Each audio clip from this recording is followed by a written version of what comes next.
Hi అందరికీ, welcome to మన తెలుగు మాట. మన దేశంలో నోట్లు ప్రతిరోజు వాడతాం కదా, కానీ వాటిపై ఉన్న చిత్రాల గురించి మనకి ఎంతవరకు తెలుసు? ముఖ్యంగా 20 నోటు వెనుక భాగంలో లైట్ హౌస్ ఉంది. అది ఎందుకుంది, ఏమిటి దాని చరిత్ర అని మన తెలుగు మాటలో తెలుసుకుందాం. ఆ లైట్ హౌస్ తమిళనాడులోని మహాబలిపురంలో ఉంది. ఇది పల్లవ రాజవంశ కాలంలో నిర్మించబడిన రాతి దేవాలయాల పక్కన ఉంది. ప్రస్తుత లైట్ హౌస్ను బ్రిటిష్ వారు 1900 అంటే 1900వ దశకంలో కట్టారు. కానీ అప్పటికి అక్కడ ఒక పాత వాచ్ టవర్ ఉండేది, సముద్ర ప్రయాణులకు దారి చూపేందుకు.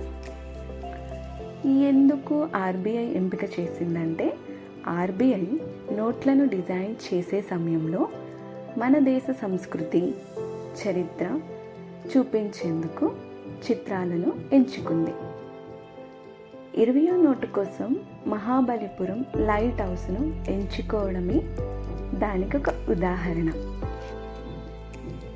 ఇది చారిత్రక ప్రాధాన్యం ఉన్నది.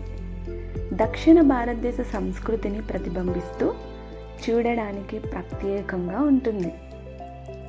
ఇది 100 సంవత్సరాలకు పైగా పాతది, కానీ ఆ ప్రాంత చరిత్ర 1300 సంవత్సరాల పాతది.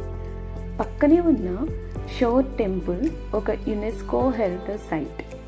ఇది భారతదేశంలో ఉన్న అత్యంత పురాతన లైట్ హౌస్లలో ఒకటి. మీరు ఇందులోకి ఎక్కి బంగాళాఖాతాన్నంతా చూడొచ్చు. 20 నోటును మళ్ళీ చూడండి. అది కేవలం డబ్బు కాదు, అది మన దేశ చరిత్ర, సంపద, ఘనతను చూపిస్తుంది. ఇలాంటి విషయాలను తెలుసుకోవడం వల్ల మన దేశాన్ని మరింతగా ప్రేమించాలనిపిస్తుంది. Thank you all. ఇంకా ఇలాంటి వీడియోలు చూడాలంటే మన ఛానల్ను సబ్స్క్రైబ్ చేయండి, షేర్ చేయండి, లైక్ చేయండి.